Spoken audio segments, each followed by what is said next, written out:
Hello everyone, Lily's here. Today I will use these maps in Cambridge IELTS 14 to share with you guys how to describe a walk around the park. For this writing task, it's better to describe the park using words like right and left than using words like east and west, because there is no compass on the maps. I think the compass may have been omitted deliberately. Take, for example, this map in a listening test of Cambridge IELTS 16. As you can see, there is no compass on the map. Now let's check the audio scripts and see if they use compass terms or not. No, they don't. They use expressions like facing you, on your right, right next to reception, etc. Now let's look at another listening test map in IELTS 16. This one does have a compass on it, and in the audio scripts, compass terms like north and east are used.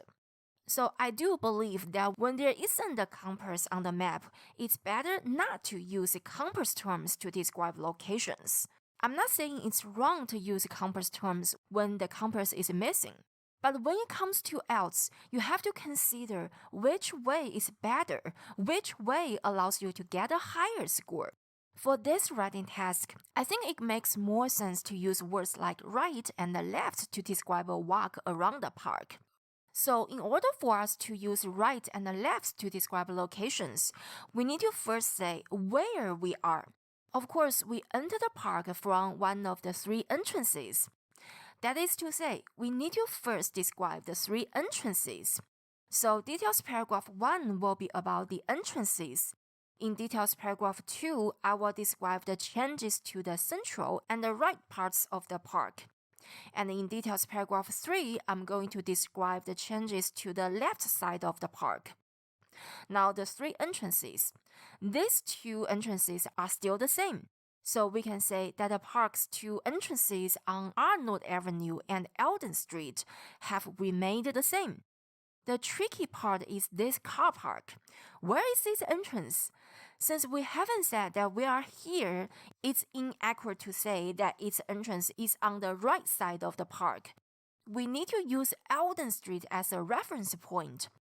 However, the park now has an underground car park, so a side entrance has been added from Eldon Street immediately to the right of the park to provide access for car park users.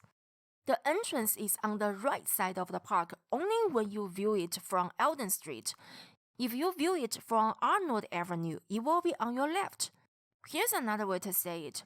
A right side entrance from Eldon Street was constructed for car park users. I will use this shorter version. Many people think they need to write long, complicated sentences to score high in grammar. That's not true. Generally, being more concise is considered a better style. That's why this shorter version is better. This paragraph is done. Now let's move on to details paragraph 2, in which I will describe this part of the park. The first thing we need to do is say we are entering the park from this entrance. Otherwise, it doesn't make any sense to use words like right and left to describe locations. Once inside the park from Eldon Street, now let's describe the change to the center of the park. The feature in the center of the park can be called the central feature. The central feature used to be a fountain. This means the feature in the center of the park. Now let's describe the change, which has now been replaced by a rose garden surrounded by seats. Now let's describe the water feature. The hard part is where it is. What would you use as a reference point to describe its location? If we use the garden as a reference point, we may say something like, to the bottom right of the rose garden, a water feature has replaced the previous glass house and seats. Or you may think of using the park itself as a reference point and say something like, in the lower right corner of the park, a water feature has replaced the previous glass house and seats. I don't think it's accurate to use words like bottom, lower, top, or higher because we don't know whether the ground is flat or sloping.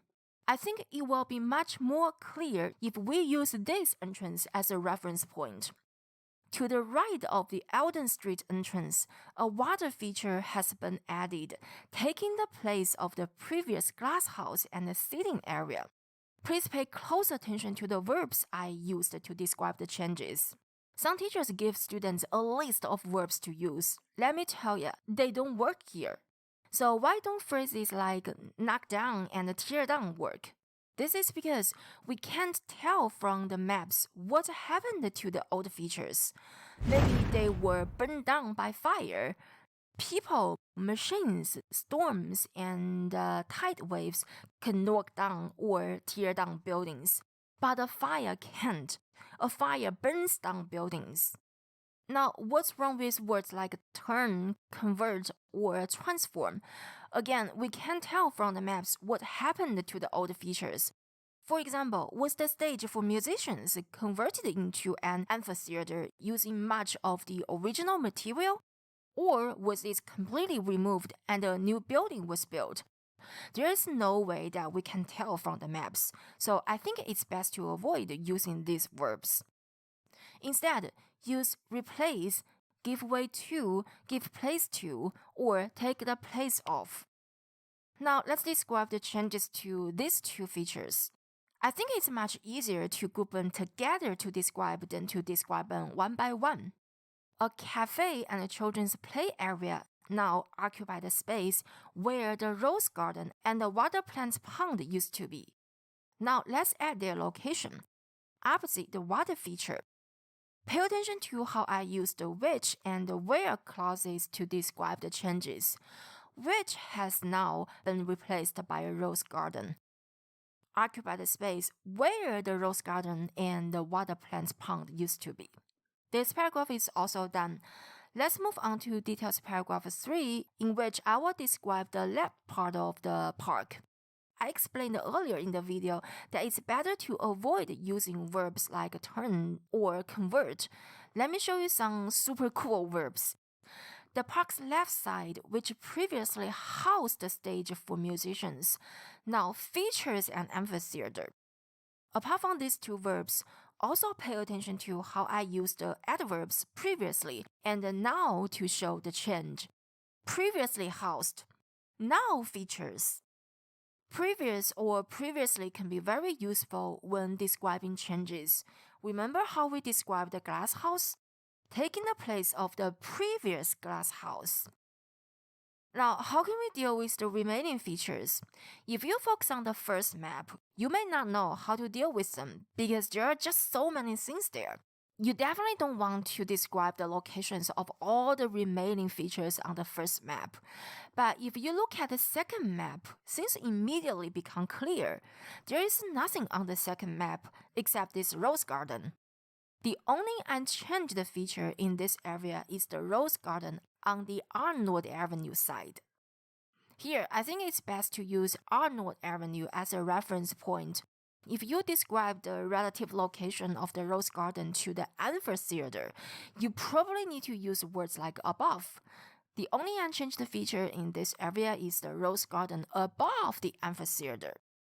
However, I explained earlier in the video that we should avoid using words like top, above, lower, and bottom because they work only when the ground is flat and not sloping. This paragraph is done. Now let's move on to the overview paragraph. This paragraph should be a general description of the changes. So in general, the features that has disappeared can be called natural features. And the feature that have been added can be called modern facilities. You cannot call them up-to-date facilities. The car park and the cafe are very common modern facilities. You can call them up-to-date facilities. So basically, we want to say that some natural features have been replaced by modern facilities. But I think it's better to add another sentence to describe the changes to the park in an even more general way. Something like the park has been modernized. But modernized and modern sound repetitive, don't they? Let me show you something cool. We can use the word update and say that the park layout has been updated to include modern facilities, which have replaced some natural features. Please note that removing the word layout would make the sentence sound less idiomatic. The word update is most often applied to man-made structures, so it makes more sense to say that you are updating the park layout than to say that you are updating the park itself. Also note that it should be the park layout, not the park's layout. This paragraph seems a little too short. Now I'm going to add a sentence to generally describe how the addition of the new facilities has improved the park. The updates have improved its accessibility and functionality.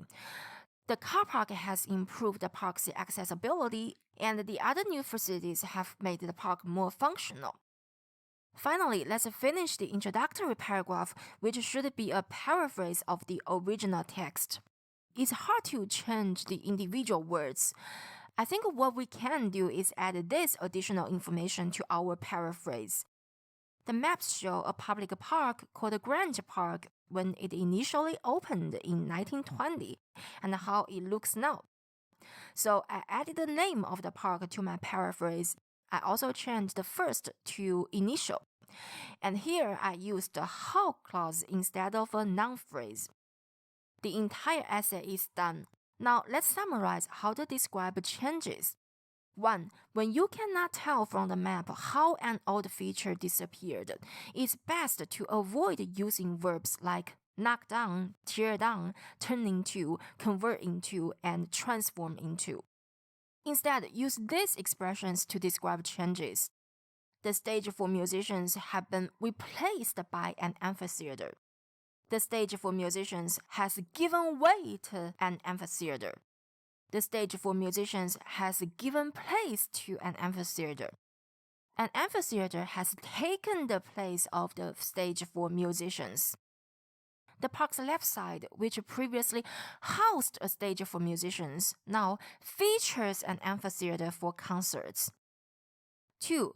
You can use previously or previous to describe old features, which previously housed the stage for musicians, or an amphitheater has taken the place of the previous stage for musicians. 3. We can use these sentence constructions to describe changes. Use a which clause. The central feature used to be a fountain, which has now been replaced by a rose garden. The park's left side, which previously housed a stage for musicians, now features an amphitheater. Use a where clause.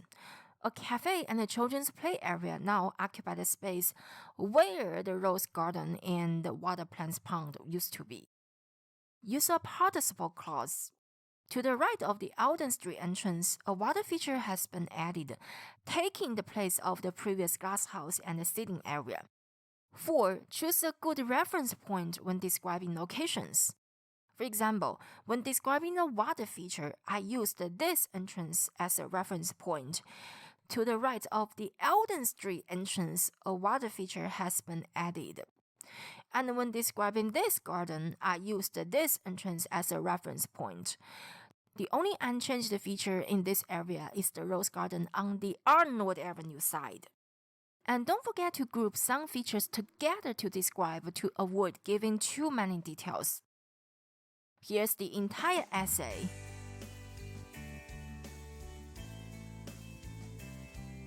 That's it for today. If you found this video helpful, please give it a thumbs up because it really helps my channel grow. And consider subscribing if you haven't already. Thanks for watching. Bye!